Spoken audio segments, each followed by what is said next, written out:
بسم الله الرحمن الرحيم.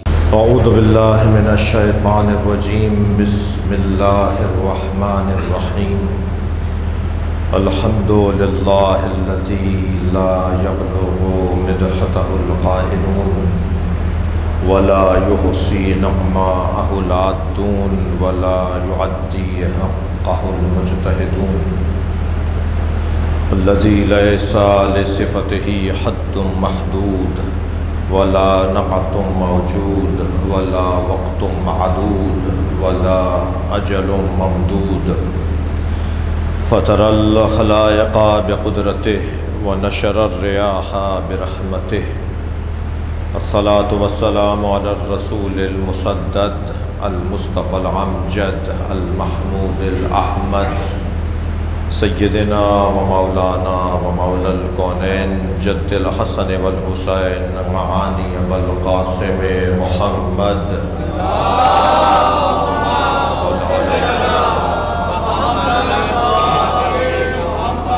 وآلہ الطیبین الطاہرین المعصومین الذین قال اللہ انما يريد اللہ لیذہب عنکم الرجس اہل البیت وَيُطَهِّرَكُمْ تَطْهِيرًا.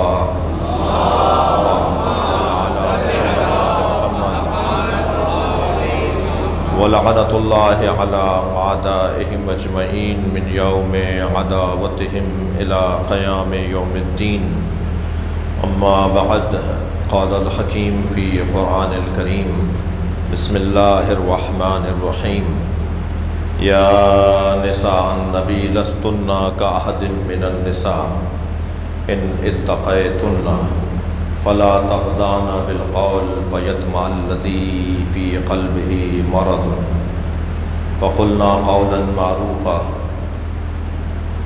وقرنا فی بیوتکن ولا تبرجنا تبرج الجاہلیۃ الاولی واقمنا الصلاة وآتینا الزکاة وَأَطِیعُوا اللَّهَ وَرَسُولَهُ إِنَّمَا يُرِيدُ اللَّهُ لِيُذْهِبَ عَنْكُمُ الرِّجْسَ أَهْلَ الْبَيْتِ وَيُطَهِّرَكُمْ تَطْهِيرًا.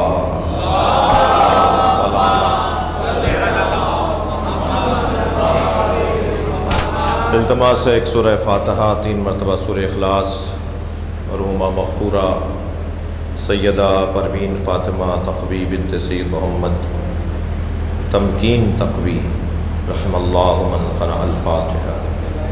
بسم اللہ الرحمن الرحیم. الحمد للہ الرحمن الرحیم مالک یوم الدین ایاک نعبد و ایاک نستعین اہدنا الصراط المستقیم صراط الذین انعمت علیہم غیر المغضوب علیہم ولا الضالین. بسم اللہ الرحمن الرحیم.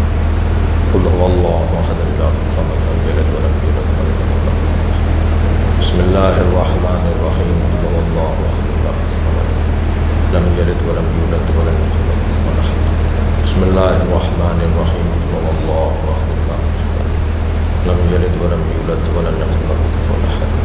اللہم صل علی محمد وعلی محمد. مرحومہ کی مغفرت کے لیے بلند تر صلوات.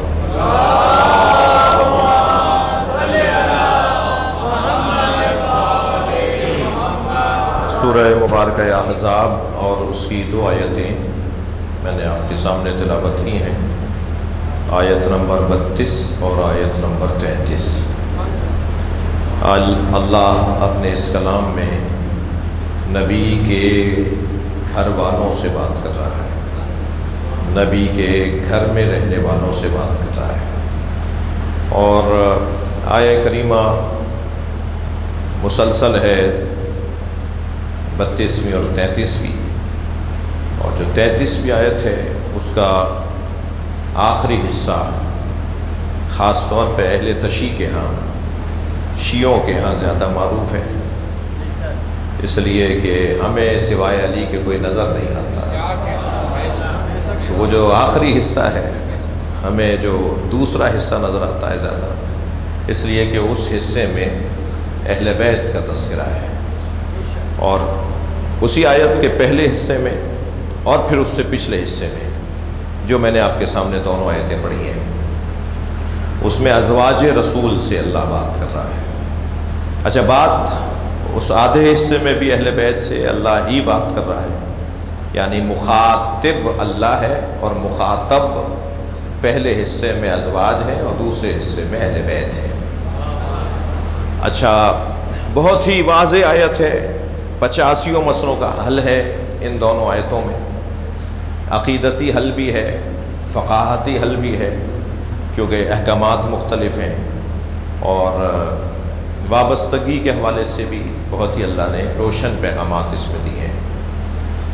اور سب سے روشن اور واضح پیغام مجلس میں اہل علم، اہل دقت اور ہمارے امروہا سادات تو ویسے ہی معروف ہیں اپنے علم و دانش میں، تو وہ بھی تشریف فرمائے ہیں، اور علماء اہل سنت بھی تشریف فرمائے، میری محبت میں تشریف لائے ہیں، اور شیعہ 2-3-4 علماء بھی تشریف فرمائے ہیں۔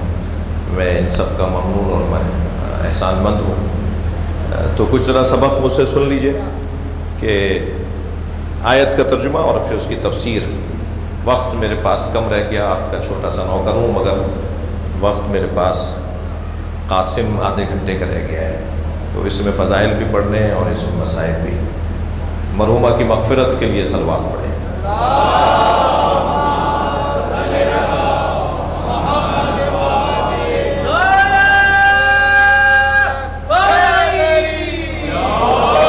یا نساء نبی، اللہ نبی کی زوجاؤں سے بات کر رہا ہے۔ یا نساء نبی، ترجمہ میں کیا کر رہا ہوں؟ اے نبی کی زوجاؤں۔ ممکن ہے یہ بچہ بعد میں روک لے مجھے کہ مولانا نساء تو عورت کو کہا جاتا ہے، عورتوں کو کہا جاتا ہے، سورہ نساء تو کیا وہ بیویوں کے اوپر سورہ ہے؟ نہیں، سورہ نساء یعنی جو خواتین سے متعلق ہے۔ تو یہاں ترجمہ آپ نساء کیوں کر رہے ہیں؟ تو ہم جواب یہ دیں گے کہ بعد کی آیت اور بعد کے جملے، قرآن کی اس آیت کے بعد میں جو جملے آئیں گے، جو میں بھی پڑھوں گا، وہ قرینہ ہے اس بات پر کہ نبی کی زوجاؤں سے متعلق بات ہو رہی ہے۔ یہ قرینہ ہے کہ اللہ نبی کی زوجاؤں سے متعلق بات کر رہا ہے۔ تو اس کا مطلب یہ ہوا، اہل علم سے دقت چاہوں گا، اس کا مطلب یہ ہوا کہ آپ قرینے کے مطابق ترجمہ کرتے ہیں۔ جب آپ قرینے کے مطابق ترجمہ کرتے ہیں تو یاد رہے کہ کہیں اور بھی کچھ قرینے ہیں جن کی بنیاد پر آپ کو یہ ترجمہ کرنا پڑے گا۔ فَقُلْ تَعَالُوا نَدْعُوا أَبْنَاءَنَا وَأَبْنَاءَكُمْ وَنِسَاءَنَا وَنِسَاءَكُمْ۔ سلوات پڑھنے ذرا عرض کرتا ہوں۔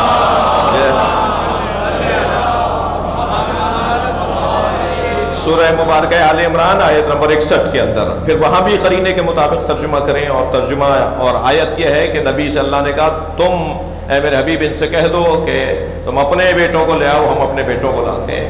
وَنِسَاءَنَا وَنِسَاءَكُمْ، یہاں آپ ترجمہ نہ کیجئے گا کہ تم اپنی عورتوں کو لاؤ، ہم اپنی عورتوں کو، اس لیے کہ بیٹوں کے ساتھ جب نساء کا لفظ آئے گا تو مراد بیٹی ہے۔ قرینے کے مطابق ترجمہ ہونا چاہیے، ہم اپنے بیٹے لاتے ہیں تم اپنے بیٹے لاؤ، ہم اپنی بیٹیاں لاتے ہیں تم اپنی بیٹیاں لاؤ، اس لیے کہ یہاں قرینہ بیٹوں کے ساتھ نساء کا لفظ ہے تو بیٹیاں مراد ہے۔ اور وہاں آپ نے قرینے میں کیا ترجمہ کیا؟ کیونکہ نبی سے متعلق گفتگو ہو رہی ہے، نبی کی زوجاؤں سے متعلق گفتگو ہو رہی ہے، تو ترجمے میں کہا کہ یا نساء نبی، یعنی اے نبی کی زوجاؤں۔ کیا کرنا ہے نبی کی زوجاؤں کو؟ بات کون کر رہا ہے؟ اللہ بات کر رہا ہے۔ مخاطب نبی کی زوجہ، مخاطب اللہ۔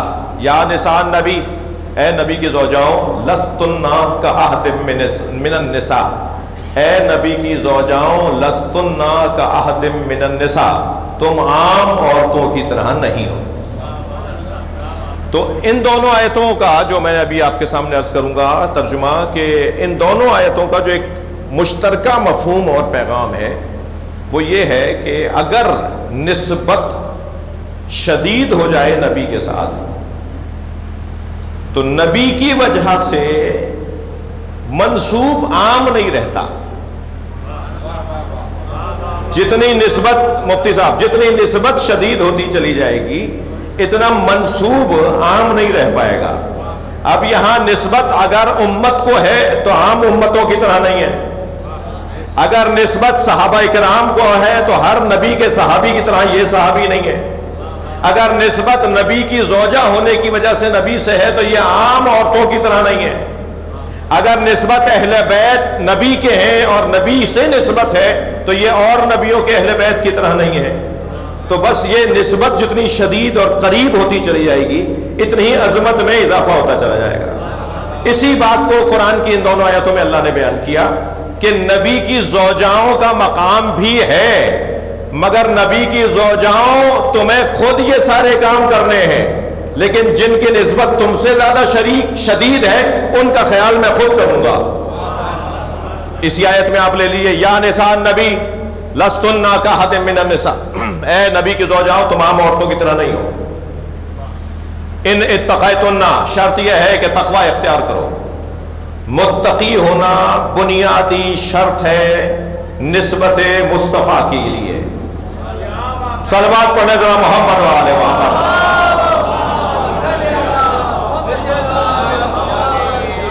پہلی اور روشن شرط یہ ہے کہ اگر تم نبی سے منسوب ہو تو تمہیں متقی ہونا چاہیے. اب یہ نبی کی زوجاؤں کے لیے ہی شرط ہے یا سب کے لیے شرط ہے؟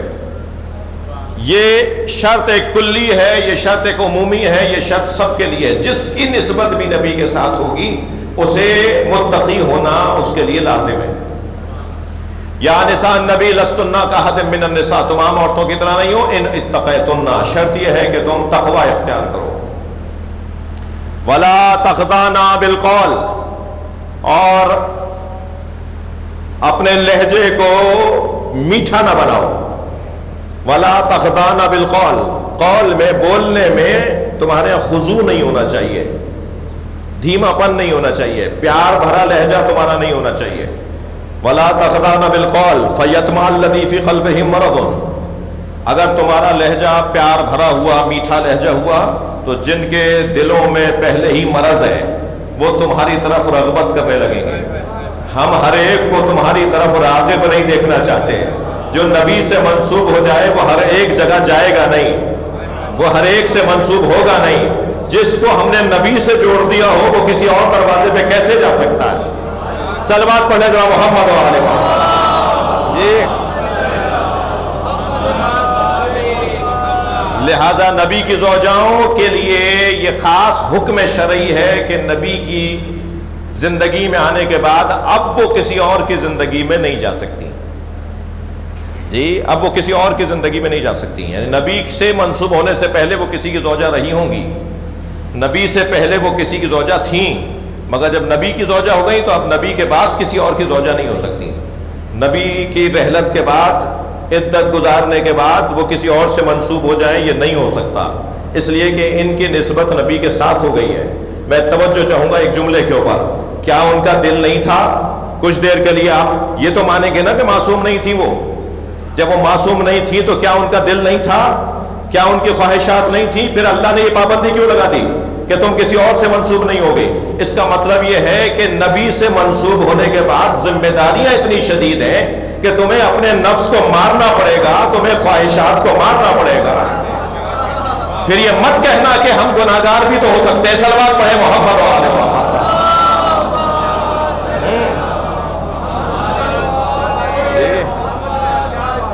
خاص احکامات ہیں نبی کی زوجاؤں کے لیے کہ پھر وہ کسی اور سے عقد نہیں کر سکتی. فلا تخضعن بالقول فیطمع الذی فی قلبہ مرض، جن کے دلوں میں مرض ہے وہ کہیں تمہاری طرف طمع نہ کرنے لگے. فیطمع الذی فی قلبہ مرض، بس وہ مرض رکھنے والا تمہاری طرف طمع کرنے لگے گا اگر تم نے دھیمے اور میٹھے اور پیارے لہجے میں باتیں کی. وقلنا قولا معروفا، سیدھی سیدھی بات، روشن بات کرو تو ایسی بات کرو کہ جس میں دو اور دو چار کی بات ہو. زیادہ تفصیل میں جانا اور زیادہ کسی سے گفتگو کرنا تمہارے لیے جائز نہیں ہے. وقلنا قولا معروفا، اور ہمیشہ سیدھی بات کرنا. ولا تبرجنا تبرج الجاہلیت الاولی، اور زمانے اس سے پہلے والا فقرہ وقرنا فی بیوتکن، اور گھر میں رہنا، گھر سے باہر نہ نکلنا. یہ خاص تاکید لگائی اللہ نے نبی کی زوجاؤں کے لیے، گھر سے باہر نہ نکلنا. اور لا تبرجنا تبرج الجاہلیت الاولی، اور زمانہ جاہلیت کی طرح بناؤ سگھار کر کے نہ نکلنا. یہ ایک اور شرط لگا دی. اور پھر ارشاد ہوا واقم الصلاۃ نماز قائم کرنا، وآتین الزکات اور زکات کی ادائیگی رکھنا، اور وآتین اللہ ورسولہ اور اللہ کے رسول کی اطاعت کرنا۔ یہاں یہ کوئی 7 شرطیں لگا دی اللہ نے کہ یہ نہ کرنا، یہ نہ کرنا، یہ کرنا، یہ کرنا، یہ نہ کرنا، یہ کرنا۔ 7 پابندیاں لگانے کے بعد ایک مرتبہ لہجہ بدلا۔ اب تک عورتوں سے بات ہو رہی تھی، اب کچھ مردوں سے بات شروع ہوئی ہے۔ انما یرید اللہ لیذھب عنکم الرجس اہل البیت ویطہرکم تطہیرا، اور بے تحقیق اللہ کا ارادہ ہے اور رہے گا کہ اہل بیت تمہیں ایسے پاک رکھے جیسے پاک رکھنے کا حق ہے، اور تم سے ہر نجاست کو دور۔ صلوات پڑھ لیں محمد و آل محمد۔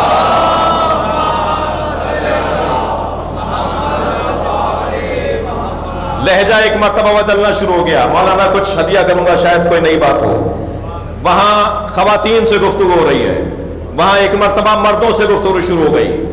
تو اہل بیت کے اندر 11 نبی کی زوجائیں ہیں، 1 نبی کی بیٹی ہیں، اور 4 مرد ہیں۔ اب یہاں پہلے جب خواتین سے متعلق بات ہو رہی ہے کہ ایسا نہ کرنا، ویسا نہ کرنا، یعنی بھائی گھر سے باہر نہ نکلنا، یہ مردوں کے لیے تو نہیں ہے نا بات، اہل بیت میں تو مرد بھی ہیں۔ بناؤ سنگھار نہ کرنا، یہ عورتوں سے بات ہو رہی ہے، مردوں سے تو بات ہی نہیں ہو رہی، تو اہل بیت میں تو مرد بھی ہیں۔ تو اب اللہ نے جب لہجہ بدلا اور مردوں سے گفتگو شروع کی، تو کیا گفتگو شروع ہوئی؟ انما یرید اللہ لیذھب عنکم مذکر کے لیے، لیذھبکم مذکر کے لیے، یطہرکم مردوں کے لیے۔ اب کچھ مردوں کا تذکرہ شروع ہو گیا، اور وہ مرد کون ہے؟ جب نبی نے چادر میں پنجتن کو لیا، اور جب نبی نے چادر میں پنجتن کو لیا تو ان پنجتن میں 4 مرد ہیں اور 1 بیوی ہے۔ تو کیونکہ غالب مرد ہیں اس لیے اللہ نے مذکر کے صیغے شروع کر دیے۔ بھائی ایک جملہ کہنے جا رہا ہوں عظمت سیدہ کے لیے، جن میں سیدہ تھی ان میں اللہ نے مردوں سے بات کی ہے، کسی بیوی سے بات نہیں کی، اور وہ 5 سے باہر جو لوگ تھے ان ساری بیویوں سے بات کی اللہ نے۔ لیکن جب 5 کے اندر اللہ نے بات کرنا شروع کی، یعنی 11 سے علیحدہ بات کی، 5 سے علیحدہ بات کی، اہل بیت وہ بھی ہیں، اہل بیت یہ بھی ہیں۔ توجہ چاہوں گا، وہ اور بات ہے کہ نقن صاحب نے بڑا حسین جملہ کہہ کے تفریق کی ہے۔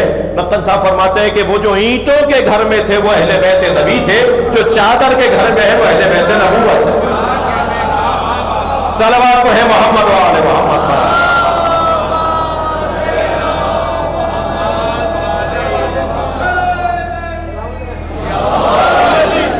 جو جملہ ہدیہ کرنے جا رہا ہوں، جملہ یہ ہے کہ اللہ نے جب پنجتن سے بات کی ہے نا، انما یرید اللہ لیذھب عنکم الرجس اہل البیت ویطہرکم تطہیرا، یہ جو بات اللہ نے پنجتن سے کی ہے، اس میں 4 مرد ہیں اور 1 بیوی زہرا ہے، مگر اللہ نے مردوں کو یاد کر کے بات کی ہے، بیوی کا تذکرہ نہیں کیا۔ ایک وقت میں ایک ہی طرح کی ضمیر استعمال ہوگی، یا مذکر کی ہوگی یا مؤنث کی ہوگی، تو یہاں کیونکہ غالب مرد ہیں تو اللہ نے مردوں سے بات کی ہے۔ کہیں سیدہ کے قلب مبارک میں بال برابر یہ احساس نہ ہو جائے، بال برابر یہ احساس نہ آ جائے کہ اللہ نے تو مجھے یاد ہی نہیں کیا۔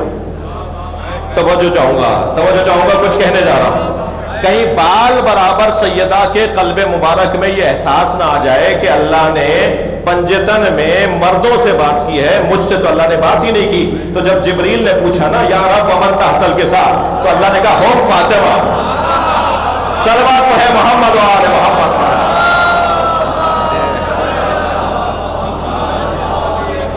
ہم فاطمہ تو ابوہا و بالوہا و بنوہا، صلوات پڑھے سیدہ کی ذات۔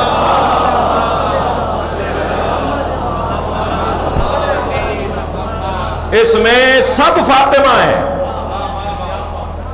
عربی گرامر جاننے والے دوست اگر تشریف فرمائے تو مجھے سہارا دیں۔ ہم فاطمہ مکمل جملہ ہے، یعنی اس کے بعد اگر کچھ بھی نہ کہا جائے تو بات پوری ہے، اگر اس کے بعد کوئی جملہ نہ بھی ہو تو بات پوری ہے۔ مبتدا خبر ہے، خبر مقدم ہے، مبتدا مؤخر ہے۔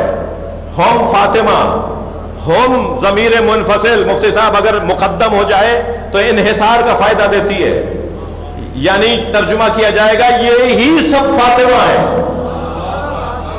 یہاں ہے ہی فاطمہ، یعنی یہاں اگر ان کے بابا ہیں تو وہ فاطمہ ہیں، شوہر ہیں تو وہ فاطمہ ہیں، حسنین ہے تو وہ فاطمہ ہے، اور فاطمہ اسے کہتے ہیں جس کی معرفت ممکن نہ ہو۔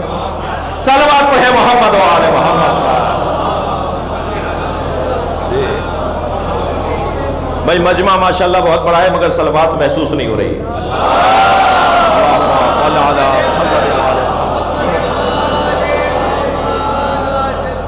ایک اور بہتر صلوات۔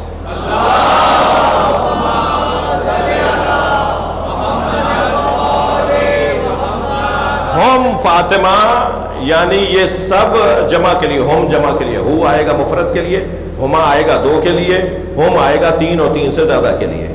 تو اللہ یہاں کہہ رہا ہے یہ سب کی سب فاطمہ ہیں، یعنی اللہ کبھی سب کو کہتا ہے اولونا محمد، آخرونا محمد، اوسطونا محمد، کلونا محمد، کبھی کہتا ہے یہ سب کے سب فاطمہ ہیں۔ اور پھر جب یہ وہاں ہوتے ہیں تو اللہ ابلیس سے کہتا ہے یا ابلیس ما منعک ان تسجد لما خلقت بیدی استکبرت ام کنت من العالین، اے شیطان تجھے سجدہ کرنے سے، اسے سجدہ کرنے سے کس نے روکا تھا جسے میں نے اپنے دونوں ہاتھوں سے بنایا ہے؟ متکبر ہو گیا تھا یا سب علیوں میں سے تھا؟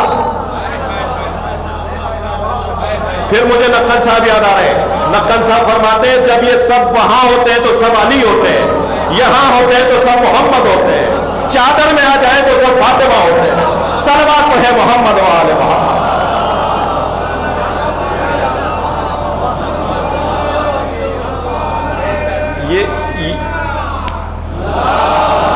اللہم صل علی محمد و آل محمد۔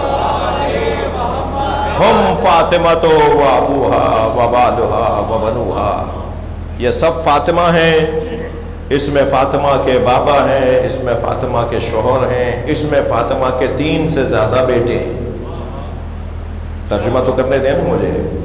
بنو 3 کے لیے اور 3 سے زیادہ کے لیے کہا جاتا ہے۔ بنو ہاشم کثیر تعداد میں اولاد ہاشم، بنو عبد المطلب، یہ بنو 3 سے زیادہ بیٹے ہیں۔ اللہ کیا کہہ رہا ہے؟ وہ بنو، ہاں اس میں فاطمہ کے 3 سے زیادہ بیٹے ہیں۔ تو 3 سے زیادہ بیٹے تو نہیں تھے، 2 ہی بیٹے تھے۔ تو عربی کی گرامر میں تو تسنیہ کے لیے ابنان کا لفظ آتا ہے، تو اللہ کہتا نا کہ یہاں فاطمہ کے 2 بیٹے ہیں۔ اللہ نے جبریل کو جواب کیا دیا؟ اس میں فاطمہ کے 3 اور 3 سے زیادہ بیٹے ہیں۔ عجب نہیں آواز آئے، آیت اللہ فاضل لنکرانی کا جملہ مولانا دیا کر رہا ہوں، ان کی تفسیر ہے جو عرض کر رہا ہوں۔ آیت اللہ فاضل لنکرانی آیت اللہ العظمیٰ تفسیر آیت تطہیر کی تفسیر کرتے ہوئے لکھتے ہیں، پوری کتاب انہوں نے آیت تطہیر کی تفسیر میں وہ فرماتے ہیں ذرا معرفت کی نگاہوں سے دیکھو، حسین سے، حسن سے لے کے مہدی تک سارے بیٹے موجود ہیں۔ بنوہا، صلوات پڑھ لے محمد و آل محمد۔ اس میں بنوہا، اس میں فاطمہ کے سارے بیٹے موجود ہیں۔ یہ آیت تطہیر اہل بیت کی طہارت کی آیت ہے، اور طہارت ظاہری ہی نہیں بلکہ طہارت باطنی۔ نجاست ظاہری بھی ان کے قریب نہیں آ سکتی اور باطنی نجاست بھی ان کے قریب نہیں آ سکتی۔ ظاہری نجاست یہ 11 چیزیں ہیں جو آپ نے توضیح المسائل میں پڑھی ہیں، یہ ہے ظاہری نجاست۔ اور باطنی نجاست ہر گناہ ہے، ہر گناہ باطنی نجاست ہے، لہذا گناہ اور ہر نجاست کوئی نجاست بھی ان کے قریب نہیں آ سکتی، وہ گناہ کی صورت میں ہو یا وہ ظاہری 11 نجاستیں جن کو فہرست بنائی ہے علماء فقہا نے آیات اور روایات کی روشنی میں، تو نہ ظاہری نہ باطنی کوئی نجاست ان کے قریب نہیں آ سکتی۔ ان کی حفاظت کا انتظام اللہ نے کیا ہے۔ ان میں یوں تو ہر فرد صاحب عظمت ہے، مگر سیدہ اپنا انفرادی مقام رکھتی ہیں بھی 14 میں 1، جی ہیں بھی 14 ہستیوں میں 1۔ اللہ نے ہدایت کے لیے مردوں کی گنتی تو 13 رکھی، مگر عورت ایک ہی کافی جانی، ایک فاطمہ کافی ہے۔ صلوات پڑھ لے ذرا نبی کی ذات۔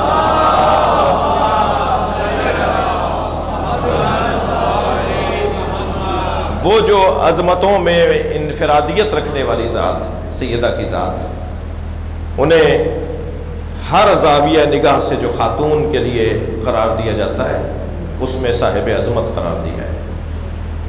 خاتون کے 4 روپ ہیں، 4 اس کی تصویریں ہیں، 4 طرح کے اس کے کردار ہیں، 4 طرح کی اس کی سیرت ہے، وہ 4 شکلوں میں ڈھلتی ہے۔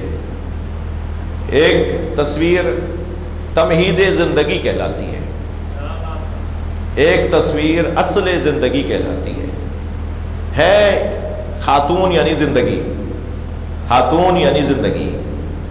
ایک تصویر تمہید زندگی، ایک روپ اصل زندگی، ایک روپ نتیجہ زندگی، ایک روپ حسن زندگی۔ صلوات پڑھیں تو عرض کرتا ہوں،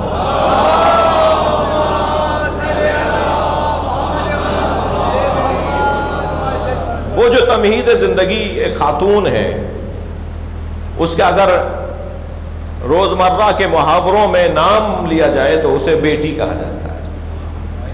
بیٹی یعنی تمہید زندگی، جسے دیکھ کر جینے کا شوق ہونے لگے، جس کی وجہ سے زندہ رہنے کا شوق بڑھنے لگے، جو جینے کا حوصلہ دیتی ہو، وہ ہے بیٹی، تمہید زندگی۔ جن گھروں میں بیٹیاں نہیں ہیں ان گھروں کی کیفیت بہرحال مطلوب کیفیت نہیں ہے، ایک آزمائش کی سی کیفیت ہے، ایک اپنی ہی کیفیت ہے۔ باپ جب گھر میں آتا ہے تو بیٹا تو شاید سلام کا جواب بھی دے دے تو اس کی مہربانی، اور بیٹی دوڑتی بھی آتی ہے، باپ سے لپٹ جاتی ہے، ہاتھ سے چیز لے گی، ہاتھ سے سامان لے گی، پانی لا کے پلائے گی، اس کا خیال کرے گی باپ کا۔ ایک بیٹی، ساری تھکن جس کو دیکھ کر دور ہو جائے، ساری پریشانیاں جس کو دیکھ کر دور ہو رہی ہوں، وہ ہے تمہید زندگی بیٹی۔ بیٹیوں والوں کی تو قسمت ہی کچھ اور ہے، بیٹیوں والوں کا تو مقام ہی کچھ اور ہے۔ 3 بیٹیاں لگاتار اگر کسی نے پال کر جوان کی، 3 بیٹیوں کا باپ اگر کوئی ہے اور اس نے تربیت کی، تو نبی فرماتے ہیں کہ اس کی جنت کی ضمانت میں دیتا ہوں۔ بیٹوں کو پال کے جوان کرنے کی کوئی حدیث نہیں ہے میرے پاس، میں نے نہیں پڑھی، لیکن بیٹیوں کو پال کر جوان کرنا اور انہیں ان کے گھروں تک پہنچا دینا، اس پہ نبی کی بشارت ہے کہ جنت کا ذمہ دار میں ہوں۔ اس کا مطلب یہ کہ کام سنگین ہے۔ صلوات پڑھ لے ذرا محمد۔ مشکل کام ہے، مشکل کام ہے، اسی لیے مشکل کام پہ تو درجات زیادہ ہیں، انعامات زیادہ ہیں۔ یہ ہے تمہید زندگی، لیکن جب یہ اپنا روپ تبدیل کرتی ہے اور یہ بیاہ کر اپنے شوہر کے گھر جاتی ہے، اس کو جب اس کا بر مل جاتا ہے، اس کا شوہر مل جاتا ہے اور ماں باپ اسے شوہر کے گھر بھیج دیتے ہیں، تو پھر یہ اصل زندگی کہلاتی ہے۔ زوجہ یعنی اصل زندگی۔ کبھی اور صحیح اس کی تفصیل میں جائیں، ہر ایک موضوع پر کچھ سننے اور کچھ کہنے کو باتیں ہیں، آیات اور روایات کی روشنی میں اصل زندگی زوجہ۔ کچھ ہی دن بعد، کچھ مدت کے بعد اس کی گود میں بچہ آتا ہے تو یہ اپنا روپ بدلتی ہے، پھر یہ نتیجہ زندگی کہلاتی ہے۔ صلوات پڑھنے کا محمد۔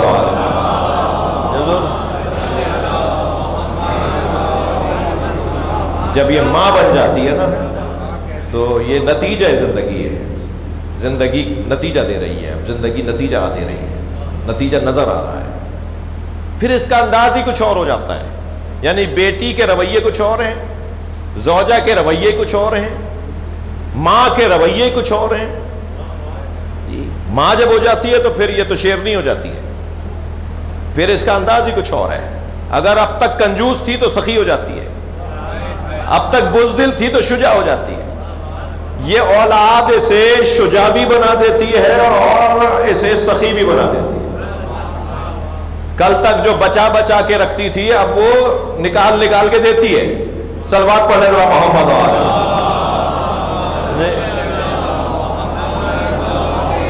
اس لیے کہ یہ ماں ہو گئی ہے، اب اس کی گود میں ایک بچہ آ گیا ہے، یہ ہے نتیجہ زندگی۔ مگر عزیزو، سیدہ کے درگاہ پر اور ان کی بیوی کی بارگاہ میں اگر ہم جائیں تو جو نبی کے لیے تمہید زندگی ہو اسے فاطمہ کہا جاتا ہے، جو علی کے لیے اصل زندگی ہو اسے فاطمہ زہرا کہا جاتا ہے، اور جو حسنین اور زینب و ام کلثوم کے لیے نتیجہ زندگی ہو وہ ہے فاطمہ زہرا۔ مگر سیدہ کے ہاں اللہ نے ارادتاً ایک تصویر کو بچا کے رکھا، اور وہ ہے حسن زندگی۔ سیدہ نبی کی بیٹی ہیں، مولا علی کی زوجہ ہیں، حسنین علیہ السلام کی ماں ہیں، مگر کسی کی بہن نہیں ہے، اور بہن یعنی حسن زندگی، بھائیوں کے لیے جو حسن بن جائے وہ اللہ نے سیدہ کے یہاں نہیں رکھا۔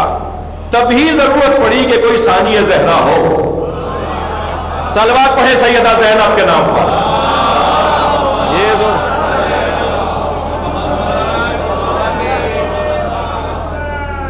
اب ایک اور کردار سامنے آ رہا ہے جو حسن زندگی ہے، اور حسن زندگی یعنی بہن۔ جن کے ہاں بہنیں ہوتی ہیں، میں بس مجلس کو ایک منزل دے رہا ہوں، جن کے ہاں بہنیں ہوتی ہیں ان کی زندگیوں کا رنگ ہی کچھ اور ہے، اور جن کے ہاں بہن نہیں ہوتی ان کا انداز زندگی کچھ اور ہے۔ بہن بھائی کی خاطر شوہر کو چھوڑ دیتی ہے، بہن بھائی کی خاطر بچوں کو چھوڑ دیتی ہے۔ شاہ عباس طہماسب صفوی کے دربار میں 3 اسیر لائے گئے، انہیں چھڑانے کے لیے ایک عورت آئی، فریادیں کر رہی تھی، تو اسے بلا کے کہا کہ تم کون سے اسیروں کو چھڑوانا چاہتی ہو؟ کہا یہ تینوں جو کھڑے ہیں یہ میرے عزیز ہیں۔ کون ہے یہ تمہارے؟ کہا ایک شوہر ہے، ایک بیٹا ہے، ایک بھائی ہے۔ تو شاہ عباس طہماسب صفوی نے کہا کہ ان میں سے کسی ایک کو لے جاؤ، تینوں نہیں چھوڑوں گا۔ تو بھائی کا ہاتھ پکڑ کے جانے لگی، تو کہا تم نے شوہر اور بیٹے کو چھوڑ دیا؟ کہا یہ رشتے پھر بن سکتے ہیں، بھائی دوبارہ نہیں ملے گا۔ بڑا پیغام تھا یہ ان کا کہ دوسرے رشتے پھر بن جائیں گے، پھر بن سکتے ہیں، ممکن ہے بن جائیں، مگر بھائی دوبارہ نہیں ملے گا۔ تو بہنیں جو بھائیوں کی خاطر اپنا کردار پیش کرتی ہیں، وہ تاریخ تہذیب میں، تہذیب اور اقدار کی تاریخ میں ایک انفرادی حیثیت رکھنے والا رشتہ ہے۔ کیا دیکھا نہیں آپ نے حضرت موسیٰ کو جب ان کی ماں نے صندوقچے میں لٹا کے دریائے نیل کے حوالے کر دیا، تو ماں کو یا تو پتا تھا، جیسا قرآن کہتا ہے کہ اللہ نے کہا تھا کہ میں تمہاری گود میں اسے واپس لوٹاؤں گا، تم لٹا دو اسے، نہر دریا کے حوالے کر دو، میں تمہاری گود میں پھر آ جائے گا یہ۔ تو اللہ پر انہیں یقین تھا، لہٰذا انہوں نے نیل کے حوالے کر دیا حضرت موسیٰ کو، اور چین سے جا کے گھر میں بیٹھ گئیں۔ ماں تو گھر میں چین سے جا کے بیٹھ گئیں، مگر حضرت موسیٰ کی بہن ام کلثوم وہ چین سے نہیں بیٹھی، دریا کے کنارے کنارے، دریائے نیل کے کنارے کنارے چلتی رہیں، صندوقچے کو تیرتا ہوا دیکھتی رہیں۔ جب وہ ڈوبتا تھا نا اندر تو ان کا دل بھی ڈوبتا تھا، پھر جب وہ باہر نکل آتا تھا تو پھر ایک مرتبہ انہیں سانس میں دن دم سینے میں سانس آتا تھا کہ میرے بھائی کا صندوقچہ پھر باہر آ گیا۔ کتنی مرتبہ انہوں نے صندوقچے کو ڈوبتے ہوئے دیکھا۔ قصص انبیاء کے اندر یہ سارا، حتیٰ ان کا چلنا لکھا ہوا ہے کہ کیسے چل رہی تھی دریا کے کنارے۔ بہن بی بی ام کلثوم یعنی حضرت موسیٰ کی بہن، حضرت موسیٰ نبی علیہ السلام کی بہن، اور وہ صندوقچہ تیرتا تیرتا کچھ حصہ فرعون کے محل سے گزرتا تھا، تو وہ صندوقچہ تیرتا وہ محل کے اندر چلا گیا، یعنی دریا کا کچھ حصہ محل سے گزرتا تھا، وہ اندر چلا گیا۔ اب یہاں تو آگے دیوار، وہ جو بھائی کو دیکھتی ہوئی جا رہی تھی دریا کے کنارے کنارے، تو آگے تو دیوار آ گئی ہے، کہاں جائیں؟ تو وہ مانگنے والوں کی جو لائن لگی ہوئی تھی نا، وہ عورتوں کی لائن میں جا کے کھڑی ہو گئی۔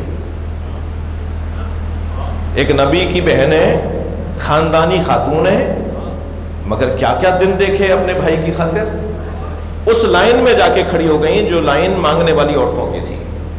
اب یہ تو اور بات ہے نا کہ آگے جا کے کھلے گا کہ یہ مانگنے آئی ہیں یا کچھ دینے آئی ہیں، یہ تو بعد میں کھلے گا جب اندر چلی جائیں گی۔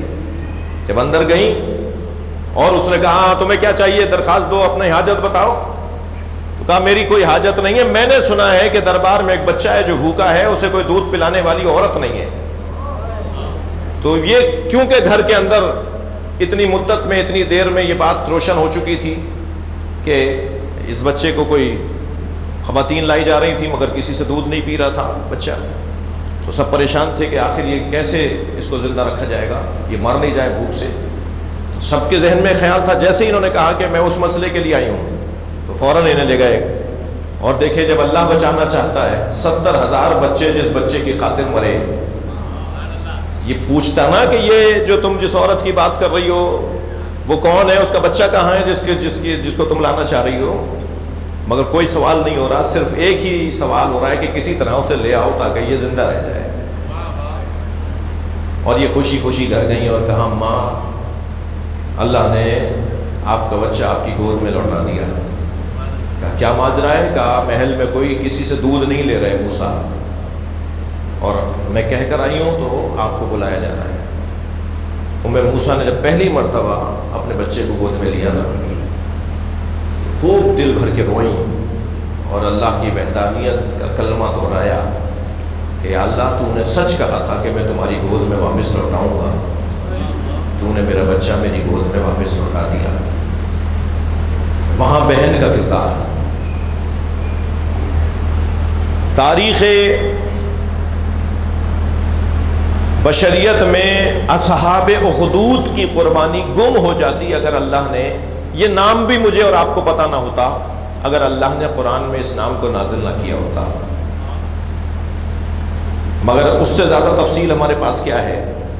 اصحاب اخدود، اس لیے کہ ان کے ساتھ زینب نہیں تھی۔ کربلا کا واقعہ اس لیے نہیں مٹ سکے گا کہ اس واقعے کو باقی رکھنے کے لیے ایک بہن زندہ ہے۔ حسین کربلا میں یوں ہی نہیں لے کر آئے جناب زینب کو، جب روک رہی تھی نا جناب ام سلمہ، جناب ام البنین، جناب اسما، جناب ام ہانی، یہ بنی ہاشم کی بزرگ معمر بیویاں جب روک رہی تھی امام حسین کو، تو امام نے فرمایا کہ اللہ مجھے شہید دیکھنا چاہتا ہے۔ تو پھر جناب ام سلمہ نے آگے بڑھ کر کہا پھر زینب کو چھوڑ جاؤ، تو فرمایا اللہ زینب کو اسیر دیکھنا چاہتا ہے۔ ان اللہ یراہن اسارا، اللہ انہیں اسیر دیکھنا چاہتا ہے، اللہ ان کی اسیری کے ذریعے سے اپنے دین کو محفوظ کرنا چاہتا ہے۔ قربانی امام حسین کی تاریخ بشریت میں گم ہو جاتی اور قربانیوں کی طرح، مگر اللہ نے اسے محفوظ رکھنے کے لیے جو انتظام کیا ہے وہ ہے جناب زینب۔ مجلس چہلم ہے مرحومہ مغفورہ کا، چہلم ہو رہا ہے۔ میں مصائب مرحومہ کی بیٹیوں کو ذہن میں رکھ کے پڑھوں یا مرحومہ کے بھائیوں کو ذہن میں رکھ کے پڑھوں؟ چلیے کربلا چلیں، جہاں ایک بہن ہے جو بھائی کے لاشے پر آئی ہے،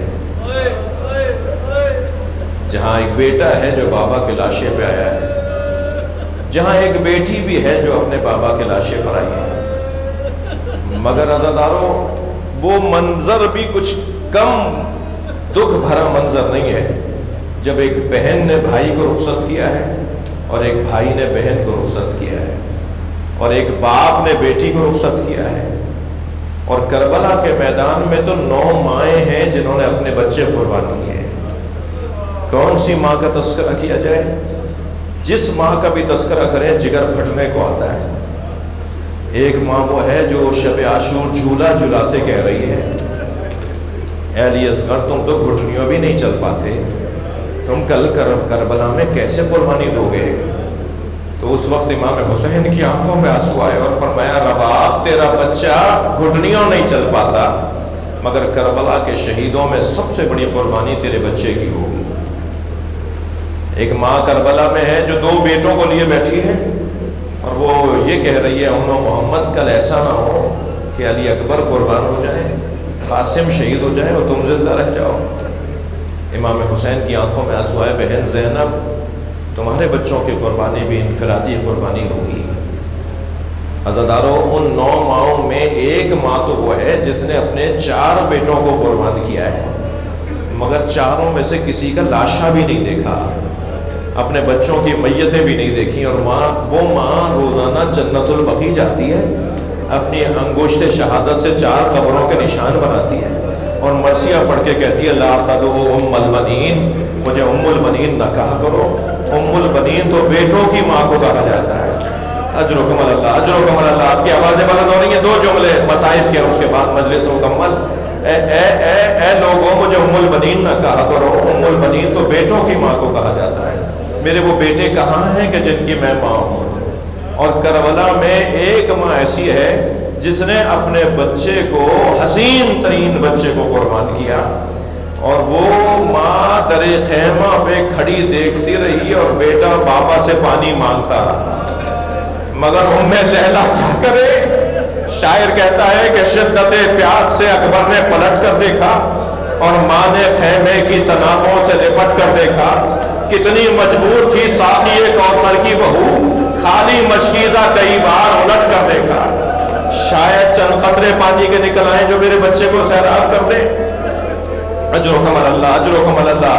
جب ماؤں کا تذکرہ کریں نا عزاداروں، بس مجلس مکمل کر رہا ہوں، تو ایک ماں کو ضرور سلام کیا کریں جس نے اپنی دونوں قربانیاں حسین پہ قربان، اپنی دونوں کمائیاں حسین پہ قربان، ایک علی اصغر، ایک سکینہ، ایک تو زندان شام میں چھوڑ کر آ گئی، ایک کو اجلا سا کرتا پہنا کر، بال جھنڈولوں میں کنگھی کر کے، آنکھوں میں سرما دے کر، پیشانی پر بوسہ دے کر حسین کی گود میں دے دیا۔ اور جیسے میر انیس کہتے ہیں کہ بنا کر شکل مجاہد کی لے چلے شبیر، الٹ دیا علی اصغر کی آستینوں کو۔ اے رباب، تیری قربانی تو کربلا میں سب سے بڑی قربانی ہوگی۔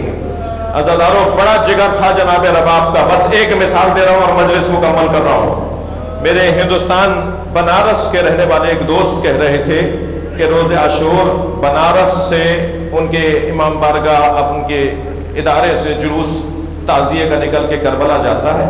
کہنے لگے جلوس نکلا تو ہم چند دوست اس رستے پہ آگے آگے چلے گئے جہاں سے جلوس کو جانا تھا، جہاں جلوس کو گزرنا تھا، تاکہ انتظامات دیکھ سکیں، معاملات کو دیکھ سکیں، صفائی ستھرائی دیکھ سکیں۔ کہتے ہیں ہم جب آگے بڑھے، ہندو عورتیں کھڑی تھیں، کہا جب قریب سے گزرے تو ایک اور عجیب بات لگی کہ ہر ایک کی گود میں دودھ پیتا بچہ ہے۔ کہتے ہیں جب ہم برابر سے گزرنے لگے تو ایک عورت نے آواز دے کر کہا بھائی مسلمان لگتے ہو؟ تو کہنے لگے میں نے کہا ہم مسلمان ہیں۔ کہنے لگے بتاؤ بابا حسین کا جلوس کب آئے گا؟ تو کہتے ہیں میں نے ان سے کہا تمہیں بابا حسین کے جلوس کا انتظار کیوں ہے؟ کہنے لگے تمہیں نہیں پتا آج حسین کا بچہ بھوکا مارا گیا تھا۔ آج ہم اپنے بچوں کو اس وقت تک دودھ نہیں پلاتے جب تک تعزیہ دفنا نہ کیا جائے۔ سلام ہو حسین کی زوجہ رباب پر، جس نے شام غریبہ میں جب پانی پیا تو بار بار ایک ہی آواز دی، اے زینب مجھے علی اصغر یاد آ رہا ہے، میرا بچہ بھوکا مار دیا، میرا وادی کربلا میں سو گیا۔ اللہ لعنت اللہ علی قوم الظالمین۔ یا اللہ ان آوازوں پر رحمت نازل فرما، رونے والوں کی توفیقات میں اضافہ فرما، مرحومہ مغفورہ کے درجات کو بلند فرما، ان کی کوتاہیوں سے درگزر فرما، انہیں اعلیٰ علیین میں مقام عطا فرما۔ یا اللہ جو تکلیف انہوں نے اٹھائی اس کا بہترین انہیں اجر و ثواب عطا فرما، اس کے بدلے میں انہیں وہاں آسانیاں عطا فرما، ان کی بچیوں کو، ان کے بھائیوں کو، عزیز و اقارب کو صبر عطا فرما، کار خیر کی توفیق عطا فرما، امام زمانہ کے ظہور میں تعجیل فرما۔ مزید سورہ فاتحہ، 3 مرتبہ سورہ اخلاص، مرحومہ مغفورہ سیدہ پروین فاطمہ تقوی بنت سید محمد تمکین تقوی رحم اللہ من قرأ الفاتحہ۔ بسم اللہ الرحمن الرحیم، الحمد للہ رب العالمین الرحمن الرحیم مالک یوم الدین ایاک نعبد و ایاک نستعین اہدنا الصراط المستقیم صراط الذين أنعمت عليهم غير المغضوب عليهم ولا الضالين. بسم الله الرحمن الرحيم. بسم الله الرحمن الرحيم. صل على محمد وعلى